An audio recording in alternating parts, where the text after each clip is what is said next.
Sir, Tamil Nadu പ്രവചനവുമായി ബന്ധപ്പെട്ടുകൊണ്ട്, election പ്രവചനവുമായി ബന്ധപ്പെട്ടുകൊണ്ട് നമുക്കറിയാം, ആകെപ്പാടെ ഒരു സർവേ ഫലം മാത്രമാണ് ടി.വിക്ക് ഒരു വൻ മുന്നേറ്റം ഉണ്ടാക്കുമെന്ന് സൂചിപ്പിച്ചിട്ടുള്ളത്.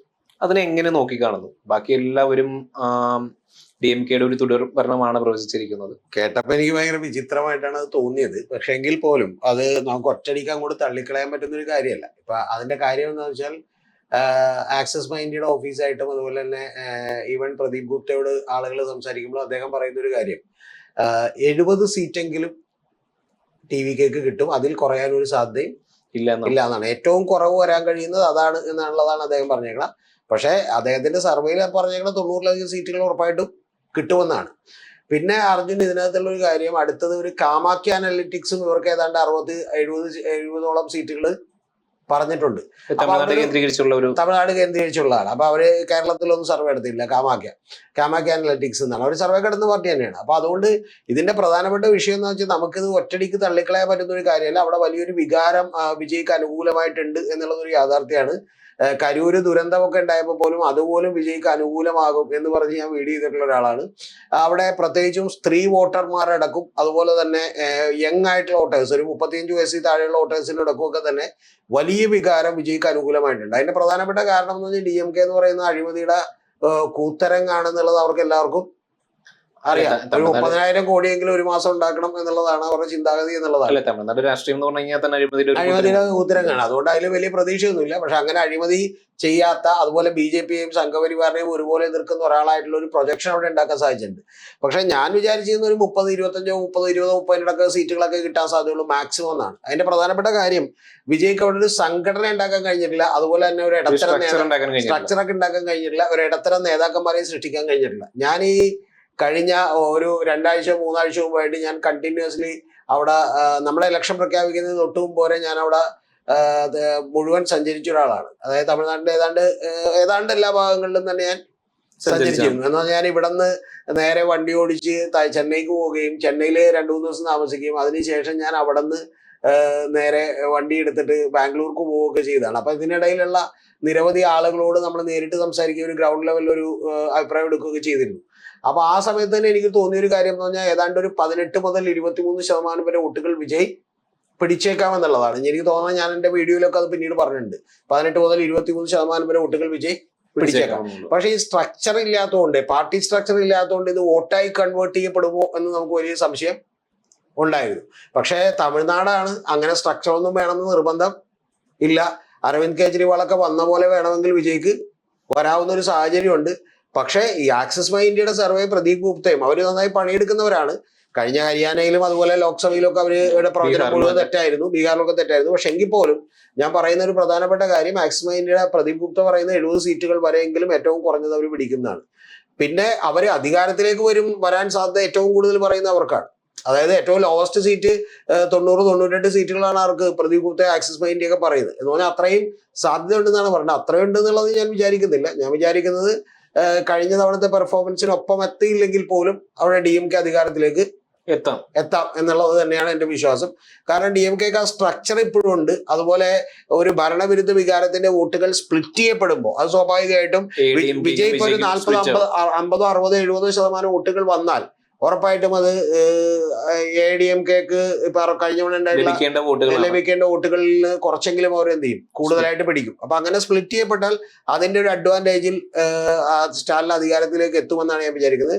പക്ഷെ സ്റ്റാലിൻ ശ്രദ്ധിക്കേണ്ട ഏറ്റവും പ്രധാനപ്പെട്ട കാര്യം, കഴിഞ്ഞ ലോക്സഭയിലൊക്കെ ഉണ്ടാക്കിയ ഒരു നേട്ടമോ അല്ലെങ്കിൽ കഴിഞ്ഞ നിയമസഭയിലൊക്കെ ഉണ്ടാക്കിയ നേട്ടമോ ഉണ്ടാകാൻ സാധ്യത ഇല്ല എന്നുള്ളതാണ് നമ്മുടെ ഇപ്പോഴത്തെ ഒരു തോന്നൽ. പക്ഷേ ഇപ്പൊ ഈ ആക്സിസ് മൈൻഡിയുടെ സർവേയിൽ അവർ പറയുന്നത് 35% വോട്ടുകൾ സ്റ്റാലിന് കിട്ടുള്ളൂ, അതായത് 35% ആർക്കും കിട്ടുമെന്നാണ്, ഈ വിജയ്ക്കും കിട്ടുമെന്നാണ് പറയുന്നത്. പിന്നെ അദ്ദേഹം പറയുന്നത് മറ്റേ വിജയ്ക്കും അതുപോലെ തന്നെ വിജയല്ല MK സ്റ്റാലിനും അതുപോലെ ഉദയനിധി സ്റ്റാലിനും ഒക്കെ കനത്ത പോരാട്ടം നേരിടേണ്ടി വരും. അവർ പരാജയപ്പെടുമെന്ന് ഞാൻ പറയുന്നില്ല.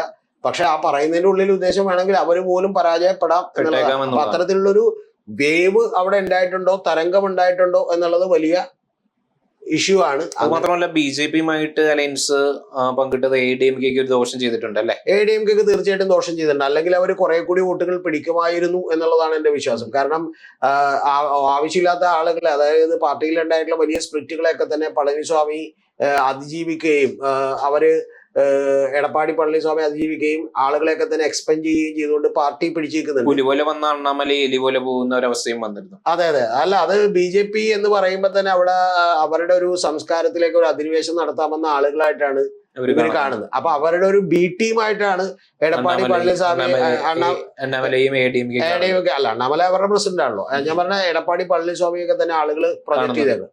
പക്ഷെ ഇവിടെയുള്ള ഒരു വിഷയം എന്ന് പറയുന്നത് പുതുതായി വന്ന ഒരു വലിയ വോട്ടേഴ്സ്, അതുപോലെ സ്ത്രീ വോട്ടേഴ്സ് ഒക്കെ പറഞ്ഞിട്ടുണ്ടെങ്കിൽ ഇപ്പൊ പല സമ്പന്നരായിട്ടുള്ള കുടുംബാംഗങ്ങളും അവിടെ നിന്ന് പറയുന്നത് അവിടെ നിൽക്കുന്ന ഹൗസ് മെയ്ഡ് അടക്കമുള്ള ആളുകൾ അവർ കിലോമീറ്ററുകൾ താണ്ടിപ്പോലും ഇത്തവണ വോട്ട് ചെയ്യാൻ പോയിട്ടുണ്ട്. ആ വോട്ട് ചെയ്യാൻ പോയത് വിജയ്ക്ക് വേണ്ടിയിട്ടാണ്. മനസ്സിലായി? അപ്പൊ വിജയ് എന്ന് പറയുന്നതിൽ ആരാധന മാത്രമല്ല, അതിലൊരു രക്ഷകനെ കാണുന്നുണ്ട് എന്നുള്ളതാണ്. വിജയുടെ ഏറ്റവും ആദ്യത്തെ 1-2 സ്പീച്ചൊക്കെ അതിഗംഭീരമായിരുന്നു. എന്ന് പറഞ്ഞാൽ വിജയ് ഒറ്റക്ക് തന്നെ നിൽക്കുകയാണ് എന്നുള്ളത് വിജയുടെ മാർക്കറ്റ് വാല്യൂ കൂട്ടി. വിജയ് BJP അവരുടെ ഐഡിയോളജിക്കൽ ശത്രുവാണെന്നും DMK അവരുടെ മുഖ്യ എതിരാളിയാണെന്നും പ്രഖ്യാപിച്ചതോടുകൂടി തന്നെ വിജയുടെ ഒരു ലൈൻ വളരെ കൃത്യമായിരുന്നു. നമ്മളിപ്പോ ആം ആദ്മി പാർട്ടിയൊക്കെ ഡൽഹിയിൽ അധികാരത്തിൽ വന്ന പോലെ ഒരു കുറെ കൂടി ഒരു വെൽഫെയർ പൊളിറ്റിക്സ് ആണ് വിജയ് മുന്നോട്ട് വെച്ചേക്കണത്. പിന്നെ അവിടെയുള്ള നാട്ടിലുള്ള പ്രധാനപ്പെട്ട കാര്യം എന്ന് പറഞ്ഞാൽ വിജയ് പറയുമ്പോൾ ആളുകൾക്ക് ഒരു വിശ്വാസമുണ്ട്. എന്താ വെച്ചാൽ വിജയ് പറയുന്ന എല്ലാ കാര്യവും ചെയ്യാറുണ്ട്. ഇപ്പൊ കൂടംകുളം താപോവൈദ്യുതവുമായി ബന്ധപ്പെട്ടന്ന് വെടിവെട്ടുണ്ടായപ്പോൾ ശരിക്കും ഞാൻ എപ്പോഴും ഓർക്കുന്നുണ്ട്, വിജയ് നേരെ ഒരു ബൈക്കിന് എന്നിറങ്ങിയിട്ട് ആളുകൾക്ക് 1 ലക്ഷം രൂപ കാശ് കൊടുത്തിട്ട് പോയിട്ടുണ്ട്. അതുപോലെ തന്നെ ഈ പറയുന്ന ഇപ്പൊ ഈ കഴിഞ്ഞ കരൂർ ദുരന്തത്തിൽപ്പെട്ട ആളുകൾക്ക് തന്നെ 10 ലക്ഷം രൂപ ഗവൺമെന്റ് പ്രഖ്യാപിച്ചപ്പോ 20 ലക്ഷം രൂപ കൊടുത്തു. അപ്പൊ അത്തരം കാര്യങ്ങളൊക്കെ ഉണ്ട്. പിന്നെ ഡാമേജ് ഉണ്ടാക്കിയ ചില പ്രശ്നങ്ങളൊക്കെ ഉണ്ട് കേട്ടോ, ഇല്ലെന്നല്ല. ഇപ്പൊ ഒരു പൂ ഉണ്ടാക്കിയിട്ടുള്ള ഒരു ബോൾ അങ്ങനെ തന്നെ എറിഞ്ഞപ്പോഴത്തേക്ക് വിജയ് ഓടി വണ്ടി കയറിയൊന്നും തമിഴന്മാർക്ക് അത്ര രസിച്ചിട്ടില്ല. കാരണം അവരുടെ വിചാരം ഇത് വിജയ് മറ്റേ സൂപ്പർ ഹീറോയാണ്. അപ്പൊ ബോംബ് വന്നാൽ പോലും വിജയ് അതിനിടയിലൂടെ അതൊക്കെ തകർത്ത് പള്ളി പോകുന്നു, മുസ്ലിം വേഷം ധരിച്ചുകൊണ്ട് നിസ്കരിക്കാൻ അറിയാതെ നിസ്കരിക്കുന്ന പോലെ ശ്രമിക്കുന്നു. അല്ല അതൊക്കെ അതൊന്നും വലിയ ഇമ്പാക്ട് ഉണ്ടാക്കൂല. അതിനേക്കാളൊക്കെ വലിയ ഇമ്പാക്ട് ഉണ്ടാക്കാൻ പോകുന്നത് ഇതാണ്. അതായത് ഈ പറയുന്ന പോലെ മറ്റേ ഒരു പൂക്കൂട അങ്ങനെ തന്നെ അദ്ദേഹം നടത്തുന്ന റാലിയിൽ അദ്ദേഹത്തിന് മുകളിലേക്ക് വന്ന് വീഴുകയും അപ്പൊ തന്നെ അദ്ദേഹം ഓടി കാരവടി കയറുകയും ചെയ്ത ഒരു രംഗമൊക്കെ ഉണ്ട്. അത് ആളുകളുടെ മനസ്സിൽ ഒരു ഇമേജ് ഉണ്ടല്ലോ, ഒരു പ്രതിച്ഛായ ബിൽഡിംഗ് ഒരു സിനിമകളിലൂടെ എടുത്തിട്ടുണ്ട്. ആ പ്രതിച്ഛായയാണ് ആളുകൾ മുഴുവൻ സ്നേഹിക്കുന്നത്. അപ്പൊ അതല്ലെന്ന് അറിയുമ്പോൾ ആളുകൾക്ക് വലിയ ഷോക്ക് ഉണ്ടാവും. മനസ്സിലായി? ഇപ്പൊ അത് യഥാർത്ഥത്തിൽ ഇത്തരത്തിലുള്ള ഒരു സ്ത്രീ പിന്തുണ നേരത്തെ കിട്ടിക്കൊണ്ടിരുന്നത് ജയലളിതക്കൊക്കെയാണ്. അപ്പൊ ആ ജയലളിതക്ക് കിട്ടിക്കൊണ്ടിരുന്ന ലെവലിലേക്ക് വിജയ്ക്ക് ഇത്തവണ കിട്ടുമോ എന്നുള്ളത് ഒരു വലിയ ചോദ്യമാണ്. ഞാൻ വിചാരിക്കുന്നത് 2031 ഉറപ്പായിട്ടും വിജയ് തന്നെയാണ് മുഖ്യമന്ത്രി. അത് സ്റ്റാലിനൊക്കെ നോക്കിയിരുന്ന് കാണേണ്ട ഒരു കാര്യമാണ്. ഇത്തവണ സ്റ്റാലിൻ ചെറുതായി ഒരു എന്താ പറയാ, നമ്മൾ പറയില്ലേ കണ്ണിനുള്ളത് പുരികത്തെ കൊണ്ടങ്ങോട്ട് പോയി എന്ന് വിചാരിക്കാവുന്ന ലെവലിലാണ് ഉണ്ടാവുക. അടുത്ത 5 കൊല്ലം വിജയ് പിടിച്ചു നിന്ന് അധികാരമില്ലാതെ സ്വന്തം കയ്യിലെ കാശ് വെച്ചുകൊണ്ട് മാത്രം ഒരു പാർട്ടി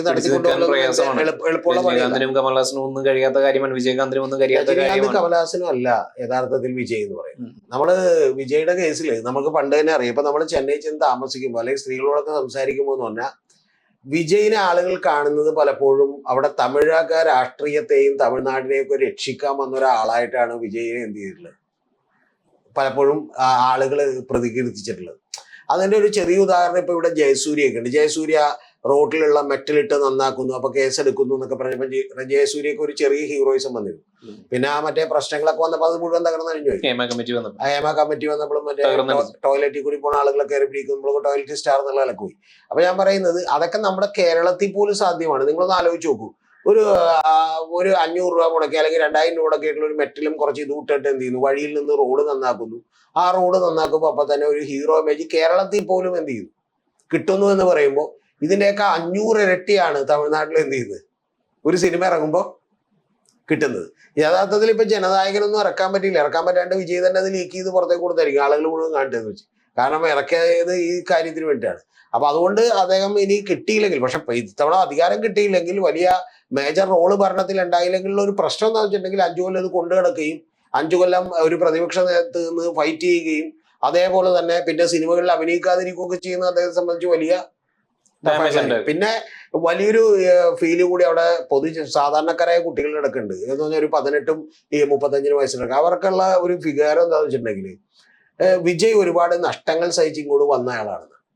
എന്ന് പറഞ്ഞാൽ ഒരു സിനിമയിൽ അഭിനയിച്ച 200-250 കോടി കിട്ടുന്ന ഒരാള് അതൊക്കെ വേണ്ടെന്ന് വെച്ച് നമ്മളെ നന്നാക്കാനും നമ്മളെ രക്ഷപ്പെടുത്താനും വേണ്ടി വരുമ്പോൾ നമ്മളെ സഹായിക്കണ്ടേന്ന് പറയുന്ന ഒരു ഫീലുണ്ട്. പിന്നെ നേരത്തെ പറഞ്ഞ പോലെ അവർക്ക് എല്ലാവർക്കും അറിയാം ഇതിനകത്ത് കൊടിയ അഴിമതിയാണ് നടക്കുന്നത്. അതിനിപ്പോ ADMK കൊണ്ടുവന്നാൽ ഇതിനേക്കാൾ ഒരു പടി കൂടി അഴിമതി ആയിരിക്കും പളനിസ്വാമിക്ക് നടത്താൻ പോണത്, അല്ലാതെ ആരും നന്നാക്കൂല. പക്ഷെ വിജയ് അങ്ങനെയല്ലെന്നാണ് അവർ ഉറച്ച് വിശ്വസിക്കുന്നത്. വിജയ് ഒരു കാരണവശാലും അഴിമതി ഒന്നും ചെയ്യില്ല, ഏഴை തോഴന്മാർക്ക് വേണ്ടിയിട്ട് നിൽക്കും എന്നുള്ളതാണ് ആ പാവങ്ങൾ വിശ്വസിക്കുന്നത്. അപ്പൊ അതുകൊണ്ട് തന്നെ വിജയ്ക്ക് അങ്ങനെയുള്ളൊരു ഇതുണ്ടാക്കാൻ കഴിഞ്ഞിട്ടുണ്ട്. അതിൽ നമ്മൾ ഒരിക്കലും കമലഹാസനായിട്ടോ അല്ലെങ്കിൽ രജനീകാന്തായിട്ടോ പോലും നമുക്ക് അങ്ങനെ എന്ത് ചെയ്യാൻ പറ്റില്ല. കാരണം അവ ഈ കമലഹാസൻ രജനീകാന്തിനും ഒക്കെ ഉള്ള ഒരു കാര്യം, അവരുടെയൊക്കെ സിനിമകൾ ഹിറ്റായിട്ടുണ്ട്. പക്ഷെ ആ സിനിമകളിലൂടെ അവർ അധികം രാഷ്ട്രീയം പറഞ്ഞിട്ടില്ല. ഇദ്ദേഹത്തെ രാഷ്ട്രീയം അല്ല, കമലഹാസനൊക്കെ പറഞ്ഞിട്ടുണ്ടെങ്കിൽ ഒരു ക്ലാസ് പൊളിറ്റിക്സ് ആണ് അതിനകത്തുകൂടി പറഞ്ഞേക്കണേ സിനിമകളിലൂടെ. അല്ലാതെ സ്വന്തം മറ്റേ കഥാപാത്രത്തിന് പഞ്ച് ഡയലോഗുകളും മാസ് ഡയലോഗുകളും ഒന്നും എഴുതി കൊടുത്തിട്ടില്ല. നിങ്ങൾ ശ്രദ്ധിച്ചു നോക്കിയാൽ കാണാം. വലിയ ബ്രോഡർ ആയിട്ടുള്ള ഒരു രാഷ്ട്രീയം പറയുന്നതല്ല കൂടുതൽ ഹിറ്റാവുക. ഈ കാലഘട്ടത്തിൽ ഹിറ്റാവുക എന്ന് പറയുന്നത് ഇപ്പൊ വിജയ് ചോദിക്കുന്നുണ്ടല്ലോ, അതായത് മേഴ്സിലൊക്കെ ഇറങ്ങിയപ്പോ, അതായത് ഇവിടെ അമ്പലങ്ങളല്ല വേണ്ടത്, ഹോസ്പിറ്റലുകൾ വേണം എന്ന് പറയുന്ന വാചകം ഉണ്ട്. സിംഗപ്പൂരിൽ ഇവിടെ 28% GST, അവിടെ 8% GST, പക്ഷെ അവിടെ എല്ലാവർക്കും ഹോസ്പിറ്റൽ സൗജന്യമാണെന്ന് പറയുന്ന കാര്യം ഉണ്ട്. അപ്പൊ അത്തരത്തിൽ വളരെ വെഹമന്റായി കൃത്യമായി കാര്യങ്ങൾ പറഞ്ഞിട്ടുള്ള ഒരാളാണ്. പിന്നെ അതിനൊക്കെ അദ്ദേഹത്തിന് പുറകിൽ ആളുകളുണ്ട് കേട്ടോ. ഇപ്പൊ ഞാൻ ഇപ്പോഴും ആലോചിക്കുന്നുണ്ട്, അദ്ദേഹം വോട്ട് ചെയ്യാൻ കഴിഞ്ഞവണ പോയത് സൈക്കിളിലാണ്. എന്ന് പറഞ്ഞാൽ പെട്രോൾ വിലവർദ്ധനക്കെതിരെയുള്ള പ്രതിഷേധമായിട്ടാണ് അത് സൈക്കിളിൽ പോയത് ഉയർത്തിക്കാട്ടിയത്. അല്ല, യഥാർത്ഥത്തിൽ വിജയ് പറയുന്നത് അങ്ങനെയല്ല, പുള്ളി അവിടെ നിന്ന് പറയുന്നത് സൈക്കിൾ എടുത്തൊന്ന് ചവിട്ടിയേക്കാന്ന് വിചാരിച്ചു എന്ന് മാത്രമാണ്. പക്ഷെ ആ സൈക്കിളിലുള്ള പോക്ക് തന്നെ വളരെ ഗംഭീരമായി കൃത്യമായി വീഡിയോ എടുക്കപ്പെട്ടു, അത് കൃത്യമായി നരേറ്റ് ചെയ്യപ്പെട്ടു എന്നുള്ളതാണ്. എന്താ കാര്യം വെച്ചാൽ ചാട്ടുളി പോലെയാണ് വിജയ വീട്ടിൽ നിന്ന് പുറത്തേക്ക് വരുന്നത്, തിരിച്ച് സൈക്കിൾ ചവിട്ടുന്നത്, മാസ്ക് വെച്ച് ചവിട്ടുന്നത്, സൈക്കിൾ ചെയ്ത ബൈക്കുകാരെ കണ്ടിട്ട് അത്ഭുതപ്പെടുന്നത്, ഹായ് എന്ന് പറയുന്നത്, ഇതെല്ലാം. അതുപോലെ തന്നെ കൂടംകുളം താപനിലയത്തിന്റെ പ്രശ്നവും വെടിവെപ്പൊക്കെ ഉണ്ടായപ്പോൾ അദ്ദേഹം ഇടപെട്ടത് അങ്ങനെയാണ്. അപ്പൊ അങ്ങനെ മൊത്തത്തിൽ ഈ കഴിഞ്ഞ 10, 15, 20 കൊല്ലങ്ങൾ കൊണ്ട് ഇപ്പൊ താങ്കൾ പറഞ്ഞ കമലഹാസനോ അല്ലെങ്കിൽ അവിടെ നിരവധി ആളുകൾ, ഇപ്പൊ ശരത് കുമാർ അടക്കം അല്ലെങ്കിൽ നിരവധി ആളുകൾ, രജനീകാന്ത് അടക്കം ക്രിയേറ്റ് ചെയ്യാൻ പറ്റാത്ത ഒരു ഇമേജ് അദ്ദേഹം ഇതിനകം ബിൽഡ് ചെയ്തിട്ടുണ്ട്. ആ ജനനായകൻ അതിന്റെ ഏറ്റവും പീക്ക് ലെവലിൽ എത്തിക്കാവുന്ന ഒരു പരിപാടിയായിരുന്നു എന്നാണ് ഞാൻ വിചാരിക്കുന്നത്. മനസ്സിലായ ജനനായകൻ ആ പേരിട്ടതെന്നായി നമ്മുടെ രമേശ് ചെന്നിത്തല അതുകൂടി എടുത്ത് എന്ത് ചെയ്ത് ഇട്ടിട്ട് വീഡിയോ ഇറക്കി. പക്ഷെ ജനനായകൻ കൂടി ഇറങ്ങിയിരുന്നെങ്കിൽ അത് അദ്ദേഹത്തിന്റെ ഏറ്റവും വലിയ പ്രചരണായുധമാകുമായിരുന്നു. അത് അറിയാവുന്നതുകൊണ്ടാണ് BJP അത് തടഞ്ഞത്. മനസ്സിലായ? DMK പുള്ളിക്കെതിരെ ഇതുപോലെ ഒരു വാക്കുപോലും ഉരിയാടിയിട്ടില്ല. എന്താ കാര്യം എന്ന് അറിയാം, ഉരി ആടിയാൽ അത് പിന്നെയും അദ്ദേഹത്തിന്റെ പബ്ലിസിറ്റിയെ വർദ്ധിപ്പിക്കും എന്നുള്ളത് കൊണ്ടാണ്. മനസ്സിലായ? അതായത് പുള്ളിനൊരു മെയിൻ എതിരാളിയായിട്ട് കണ്ടാൽ അതുപോലെ ഡേഞ്ചർ ആണെന്ന് അവർക്ക് അറിയായിരുന്നു. അതുകൊണ്ട് അവർ ആ സ്ഥലത്തേക്ക് തൊട്ടിട്ട് പോലുമില്ല. വിജയ് എന്ന് പറഞ്ഞിട്ടുണ്ടെങ്കിൽ സ്റ്റാലിൻ അപ്പുറത്തുകൂടി വഴിമാറി പോവുള്ളൂ. സ്റ്റാലിൻ പിന്നെ വേറെ ഉണ്ട്. സ്റ്റാലിൻ കൃത്യമായി പൊളിറ്റിക്കൽ അഡ്വൈസ് കിട്ടുന്ന സ്ട്രാറ്റജിസ്റ്റുകളെ തലങ്ങും വിലങ്ങും നിയമിച്ചിട്ടുള്ള ഒരാളാണ് സ്റ്റാലിൻ. സ്റ്റാലിന്റെ കാര്യം സ്റ്റാലിൻ രക്ഷപ്പെടണമെങ്കിൽ അതുകൊണ്ടായിരിക്കും. കാരണം കഴിഞ്ഞ 5 കൊല്ലം സ്റ്റാലിൻ ഭരിച്ചുകൊണ്ടിരുന്നപ്പോൾ ഇതുപോലെ പൊളിറ്റിക്കൽ സ്ട്രാറ്റജിസ്റ്റുകൾ ചുറ്റും ഉണ്ടായിരുന്നു. മനസ്സിലായി? പ്രശാന്ത് കിഷോറിനെ പോലെയുള്ള ആളുകളാണ് ഭരണത്തിലേക്ക്. അതിനുശേഷം പ്രശാന്ത് കിഷോറിന്റെ നിന്ന് നേരിട്ട് തന്നെ എല്ലാ കാര്യങ്ങളിലും അഡ്വൈസ് എന്ത് ചെയ്തു, മേടിച്ചിരുന്നു. അപ്പൊ അവർക്കറിയാം ഒരു കാര്യം ചെയ്യുമ്പോൾ അതിന്റെ 10-25 സൈഡും ആലോചിച്ച് എങ്ങനെയാണ് ഭംഗിയായിട്ട് ഇത് അവതരിപ്പിക്കുക എന്നുള്ളത് അവർക്ക് കൃത്യമായിട്ട് അറിയാം. അപ്പൊ അതിലാണ് ഏറ്റവും വലിയ ഒരു ഇമേജ് ബിൽഡിംഗ് അവിടെ നിന്നുള്ളത്. അതുകൊണ്ട് ഞാൻ വിചാരിക്കുന്നത്, ഒന്ന് DMKയുടെ സംഘടനാ ബലം വളരെ കൃത്യമായിട്ടുള്ള ഒരു കേഡർ പാർട്ടിയാണ്. രണ്ടാമത്തേത് ഇത്തരത്തിലുള്ള ഒരു ഇമേജ് ബിൽഡിംഗ് നടത്തിയിട്ടുണ്ട്. പിന്നെ മൂന്നാമത്തെ ഏറ്റവും വലിയ കാര്യം എന്ന് പറയുന്നത് കണക്കില്ലാത്ത റിസോഴ്സസ് ഉണ്ട് അവർക്ക്. എന്ന് പറഞ്ഞാൽ സത്യം പറഞ്ഞാൽ BJP പോലും ഞെട്ടിപ്പോകുന്ന രീതിയിലുള്ള പണം എന്ന് പറഞ്ഞാൽ BJP എന്ന് പറഞ്ഞാൽ BJP സംസ്ഥാന ഘടകത്തിന്റെ ഒരു പരിധി ഇന്ത്യ മൊത്തം കൊടുക്കണ്ടേ. BJPയുടെ കയ്യിലുള്ള കാൽഭാഗം പണം ഉണ്ടാവില്ല, പക്ഷെ BJPക്ക് ഇന്ത്യ മൊത്തം കൊടുക്കണമല്ലോ. സ്റ്റാലിൻ അങ്ങനെ ഇന്ത്യ മൊത്തം കൊടുക്കണ്ട, ഒരു സംസ്ഥാനത്ത് മാത്രം മതി. സ്റ്റാലിൻ ഘടകകക്ഷികൾക്ക് കൂടി കാശ് കൊടുക്കും. ഘടകകക്ഷികൾ ഇപ്പൊ CPIക്കും അതുപോലെ CPM-നും ഒക്കെ കഴിഞ്ഞവണ 25 ലക്ഷം 5 ലക്ഷം 10 കോടിയൊക്കെ എന്ത് ചെയ്തിരുന്നു, കൊടുത്തിരുന്നു. അപ്പൊ അത്തരത്തിൽ കൃത്യമായിട്ട് കാശ് കൊടുക്കും. പിന്നെ കാശിനൊന്നും ഒരു പഞ്ഞില്ല. അതുകൊണ്ട് ഈ DMK സ്റ്റാലിനെയും ഈവൻ വെസ്റ്റ് ബംഗാളിൽ മമതാ ബാനർജിയൊക്കെ വീഴ്ത്താൻ കുറച്ച് ബുദ്ധിമുട്ടാണ്. കാരണം അവർ ഇവർക്ക് പറ്റുന്ന എതിരാളിയാണ്. കാരണം പണം ഉണ്ടാക്കി വെച്ചിട്ടുണ്ട്, എല്ലാം മസിൽ പവറും ഉണ്ട്, എല്ലാം കൊണ്ടും എന്തുണ്ട് സാധ്യതകളുണ്ട്. പക്ഷെ വീഴ്ത്തണമെങ്കിൽ ഈ പറയുന്ന വിജയ്ക്കാണ്. ഞാൻ വിചാരിക്കുന്നത് ഇത്തവണ വിജയ് ഒരു സൈസുള്ള ഒരു കക്ഷിയായി അവിടെ മാറും എന്നുള്ളതാണ് എൻ്റെ വിശ്വാസം. നമ്മുടെ കമലഹാസനൊക്കെ പറ്റിയതുപോലെ ഉണ്ടാവില്ല.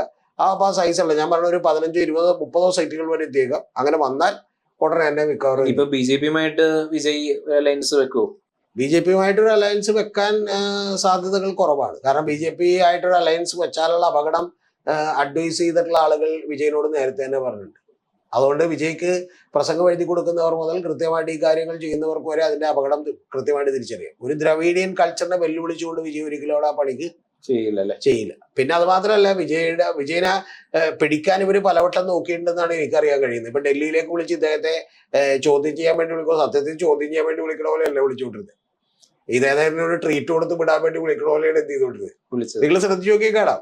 എൻഫോഴ്സ്മെന്റ് ഡയറക്ടറേറ്റിന്റെ EDയുടെ മറ്റേ അന്വേഷണ ഏജൻസികളുടെ ഓഫീസുകളിലേക്കൊക്കെ അദ്ദേഹം കയറി ചെല്ലുമ്പോൾ അവിടെ മറ്റേ സ്ട്രീറ്റുകളൊക്കെ തന്നെ തടഞ്ഞ് പോലീസുകാരൊക്കെ രാജകീയമായിട്ടുള്ള വരവേൽപ്പാണ് പുള്ളിക്ക് നൽകിക്കൊണ്ടിരുന്നത്. മനസ്സിലായി? എന്നിട്ട് ശരിക്കും പറഞ്ഞാൽ അകത്ത് കയറിയിട്ട് എനിക്കൊന്നും ചോദ്യം ചെയ്യണേരിക്കില്ല, എങ്ങനെയെങ്കിലും പ്ലീസ് നമുക്ക് എന്ത് ചെയ്യാം എന്ന് പറയണേരിക്കും. കാരണം അതിനൊന്നും വിജയനെ പിടിക്കാനൊന്നും പറ്റില്ല. അത് ഈ മറ്റേ അല്ലു അർജുന്റെ ഒരു സിനിമ ഇറങ്ങിയപ്പോഴത്തേക്കും ഒരു സ്ത്രീ തിക്കിലും തിരക്കിലും പെട്ട് മരിച്ചുപോയി എന്നുള്ളത് കൊണ്ട് അല്ലു അർജുനെതിരെ കേസെടുത്ത പോലെയാണ്. അങ്ങനെ കേസെടുത്തിട്ട് അയാളെ ശിക്ഷിക്കാനൊന്നും പറ്റില്ല.